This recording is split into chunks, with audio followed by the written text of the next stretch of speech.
Thank you, everybody, for joining us tonight. If somebody could just give a thumbs up in the comments on either Facebook or YouTube, just so I know you can hear me, that would be helpful. And we'll get going. People can join us as we're going, but this is going to be the third time that we have had one of these town halls this year, and I've set them up, so thank you for confirming that you guys can hear me. Great. This is our third town hall, and what I've been trying to do is just give families, faculty, and staff an idea of what's going on in NYSED, the New York State Education Department, because there's a lot going on and how can it affect Arkport. And tonight, I'll say it now, I'll say it a couple more times. If at any point you have a question, go ahead and just pop it into the chat or the comment section on Facebook or YouTube. I'll be able to see them and I can bring them up and we can answer as we go, but there'll also be time at the end. So tonight, what we're going to be focusing on are two things. So there's a couple different things going on in state ed, but tonight we're going to mainly focus on the Blue Ribbon Commission on graduation measures, and we've got some new information about that, and then also cell phones in schools. So I'll jump right in. So the Blue Ribbon Commission started in 2019, actually, and it came up with the task was to look at what it meant to graduate from a public high school in New York State. And they came up with 4 different recommendations. And it was an 80-page report, so I'm really simplifying, but the 4 recommendations were, first, that New York State should adopt a portrait of a graduate. And our families in Arkport should be pretty familiar with this because we have our journey of a learner. And it's the same type of thing where they're defining what are those skills, what are those attributes we want our graduates to be proficient in. And so for the portrait of the graduate, that's critical thinking, an innovative problem solver, literate across content areas, cultural competence, social and emotional competence, effective communicator, and a global citizen. So these are those attributes that they are looking for our students to be proficient in. So that was the first one. Then they started talking about redefining credits. What does it mean to learn in New York State? Most people, because it's been this way since 1906, we all know or have heard of at one point something called the Carnegie Unit. And it was defined as 180 minutes per week for 40 weeks out of the school year. That is a Carnegie Unit. That's what we're used to. We had to be in class. And what they're talking about is how do we get away from that, where defining credits around whether our students are proficient in these. It's a really interesting topic, but that's a whole big shift for New York State. Next up is the recommendation to decouple Regents exams from graduation.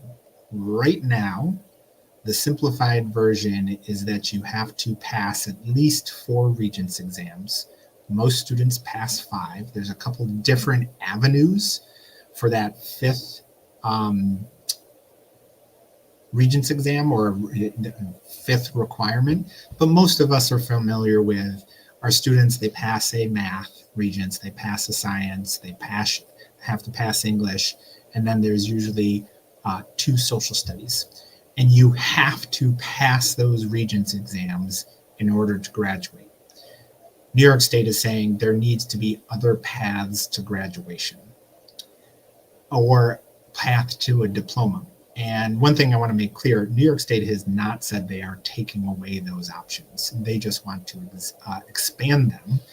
But it would be a big shift to no longer have to pass those exams to graduate. Students would have to show that they understand that content and they're proficient in it in a different way. And then the next one is moving to one diploma. Right now, we have a local diploma. For certain students, we have a CDOS diploma. They're trying to streamline that process and move to one diploma overall. So that's the big picture of the Blue Ribbon Commission. And if you just joined us, don't hesitate to pop a question into the comments at any point, and I can bring it up and we can talk about those things. So that's the overall idea of what the Blue Ribbon Commission is talking about. What I want to focus on today is they came out just before Christmas with some new guidance about how they see these changes taking place. So we'll go to the first one. So the planning for success, these are not my terms.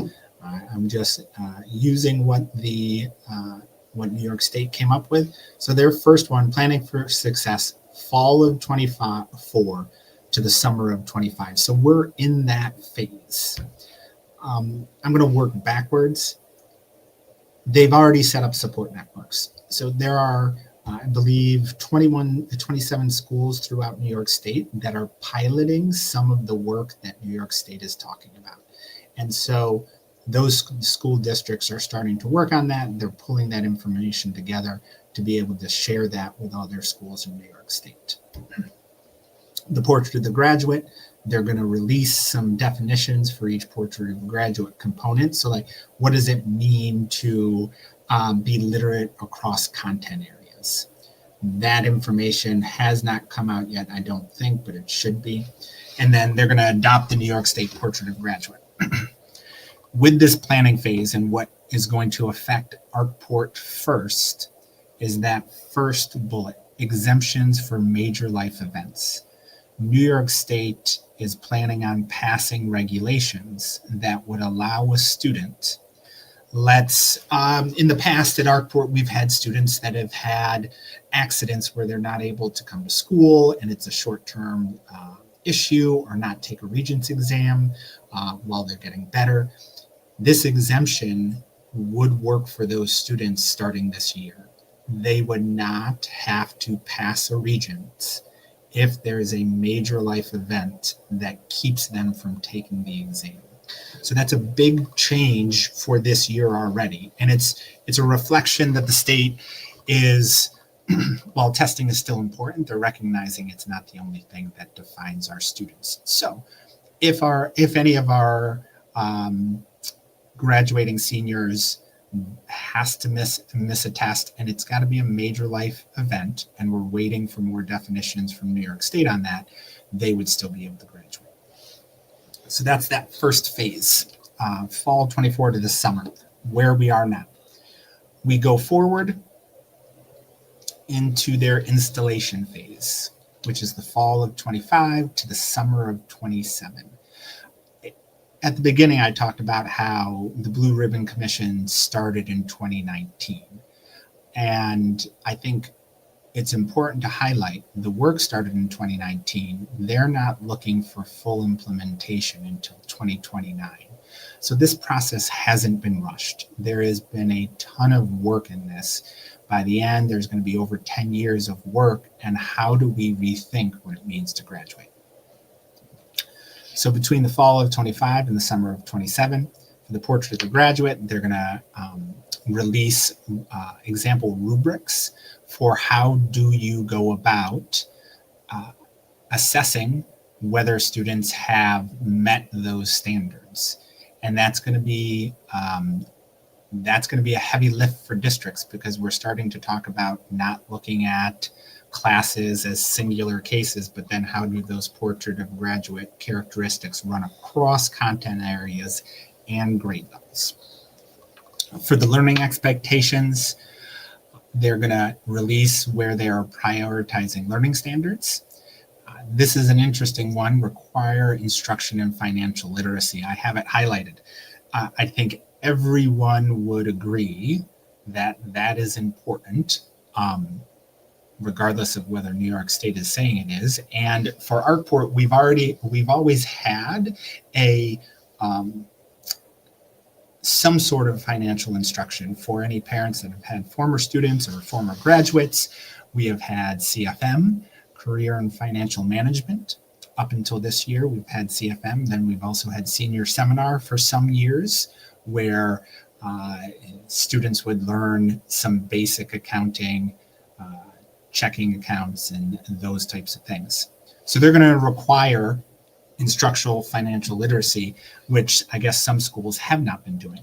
But I highlighted in yellow because we knew this was coming. So we actually implemented a brand new financial literacy course this year that our students are taking. So we are not just waiting for New York State to come out with all the rules around this. We are trying to be proactive. And I'm looking forward to reporting out to the Board of Education and our faculty and staff at the end of the school year how that new program went. And then going in to this installation phase of that support network, continuing to push out information to school districts and about best practices.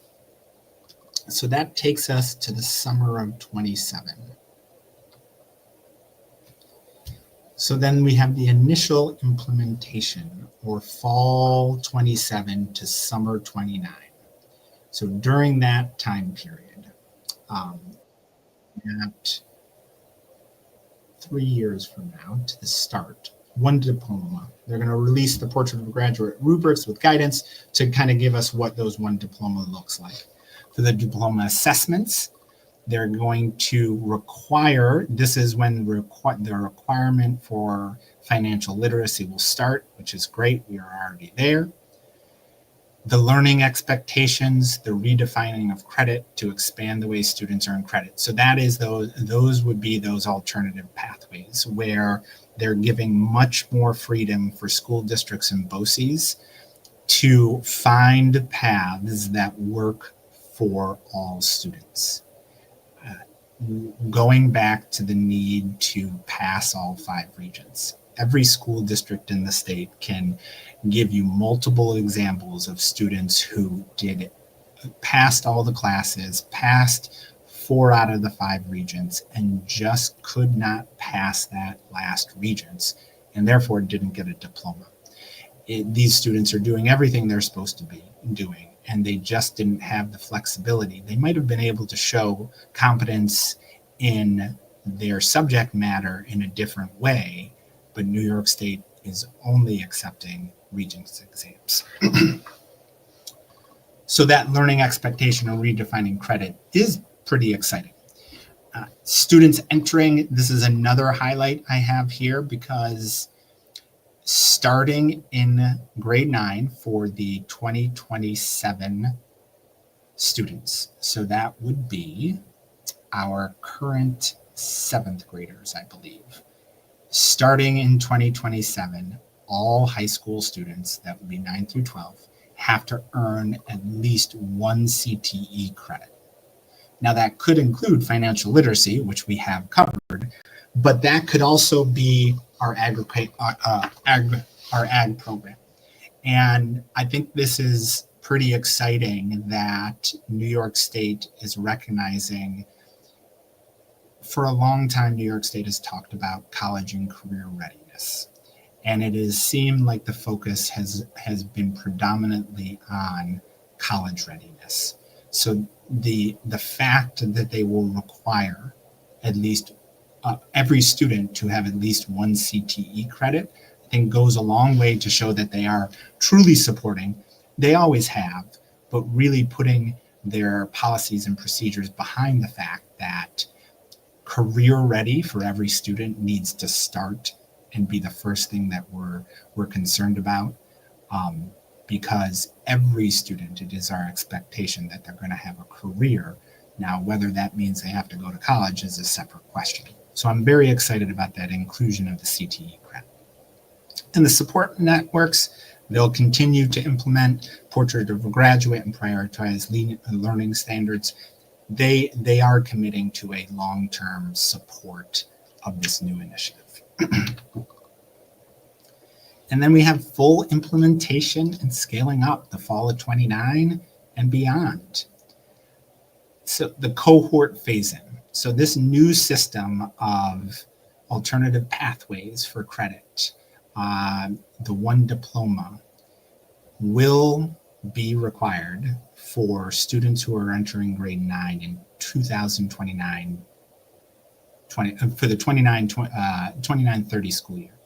To give you a reference, so the students who will be in 9th grade in 2029 are our current 4th graders. That is the first cohort that will have all of the new responsibilities for this new system.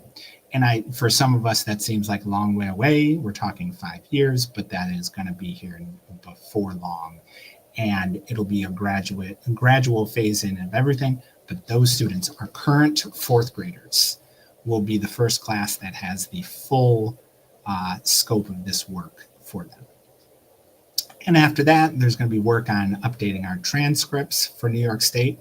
If we are redefining how do we get college credits, then how we need to update our transcripts. That is the very quick and broad picture of the Blue Ribbon Commission. And before I move on, I'll give a little pause. That's a lot. There's going to be some big changes. Not so much. There will be a little bit of leeway. For instance, the major life events for Regents exams, that will happen this year. So our 9th, 10th, 11th, and 12th graders, they will have access to that. And there'll be some slight changes, but we're looking more for our elementary school. At any point, pop in a question, and I'm going to go on to our next. Oh, no, this is a clear breakdown of what is going on. Cohort, those are the students that they define the cohort as the grade in which they enter 9th grade. So for our cohorts of 23, which would have been last year's 9th graders, you can see that those students and moving forward will be eligible for the major life events. So the cohorts for 24 to 26, the advanced designation, current credit requirements, but it's important that the diploma assessment requirements will be decoupled in the fall of 27. So this year's 9th graders, they will be seniors in the fall of 27. So this year's 9th graders will be seniors. They will not have Regents exams linked to their diploma. And that's, so if there's any 9th grade parents listening right now, that's okay. So what does that mean? It will still be an option. Students will still be able to take the Regents to show their mastery of the work, the information, or their proficiency, and get the Regents. Got a question from Mrs. Mary. Got that one? Are we getting rid of Regents yet? We are. And I think I just answered that question. Are we getting rid of Regents? Our current 9th graders will not have to pass all of the Regents exams to graduate. That is a big shift. Now, why is it just for our current 9th graders? Because the state hasn't given us good direction on what does it mean for those students who don't pass the Regents. That's why we have to have a couple of years to get that implemented. It is I think Mrs. Mary's question, that's a question a lot of parents have had. We're only one of 13 states in the country that have some type of graduation testing requirement. It has been a barrier. It's a good tool for some to show that they know the material, but it's not a good tool for everybody. So our current 9th graders and everybody coming out of after them will not have to pass Regents to graduate.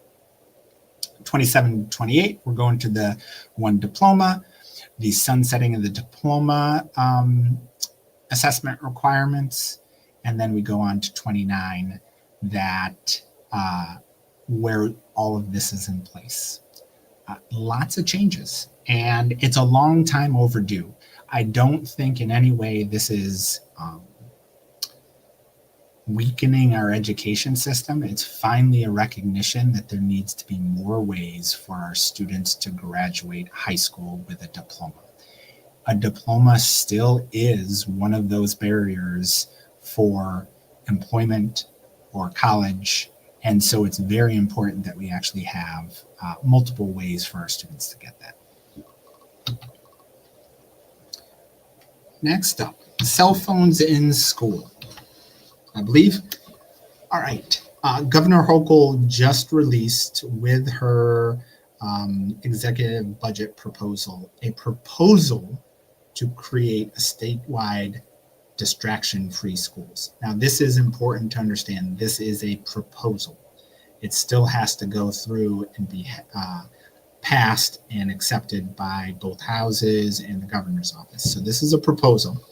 And we have done cell phone surveys. We've talked about it. The district was waiting for a little bit more information, which we got at this point from the governor. So 4 main points with that proposal. It would prohibit unsanctioned smartphone and other internet-connected devices in K-12 schools throughout the school day. Which means if the proposal as written goes through, there is no cell phone use in the hallways. There is no cell phone use during lunchtime. It is a bell-to-bell prohibition. It does allow schools to decide how to store smartphones, and there's a bunch of different solutions. It does propose money for schools needing storage solution. And I think this was interesting, an interesting inclusion, and I think that is the governor did do her work and listen to comments, that it does require schools to provide a way for parents to contact students during the day. Which there is a way for parents to contact their students already without cell phones. But I like the inclusion of that because I believe that has been one of the biggest points our families have talked about, especially in the case of an emergency. How do we talk to our students? In her press release for this, there was some information given to from the state police about how a distraction-free school is, even in an emergency, is a safer place, which is an interesting comment because we've opened the door to cell phone use during the day, especially between parents and students. It's something that the majority of us growing up didn't have. And so it's a new issue, and it's something the district is going to have to grapple with as we look at these requirements. Now, will her proposal be passed as is? I don't think so. Are we going to have prohibitions on cell phone use during the day? Absolutely. And this is the information we were waiting on from her, just because we are doing a cell phone committee. I didn't want to go into it with nothing. So tentatively, we are going to have our first cell phone committee, which is made up of faculty and staff, parents, and students on February 27th. I put that tentatively because we're looking at a bunch of schedules, but now that we have this information from New York State, we can start some more planning. And that is going around these. What does a prohibition look like for us? How are we going to store those phones? And then how are we going to have a way for parents to contact students? And I'm going to say specifically within an emergency. And that work from the committee will go into place. The recommendations will go to our Board of Education before the end of the school year. And whatever policy procedure we determine is the best solution for Arkport would go into place for the 25-26 school year. That's all I have for today. focusing on those two topics. Those are the two topics that are going to probably most impact our students in the near future. I will stick around for a minute. If there's any questions that you guys may have, this recording will be on Facebook and YouTube. So if you want to go back, and at any point, if you do have any questions regarding the content, feel free. I will put my email address in the comments just for anybody that might not have it. And you can always send me questions outside of this as well, if you do have any questions or comments regarding the topics. But that's it for tonight. So if you're all set, thank you for joining us and have a good night.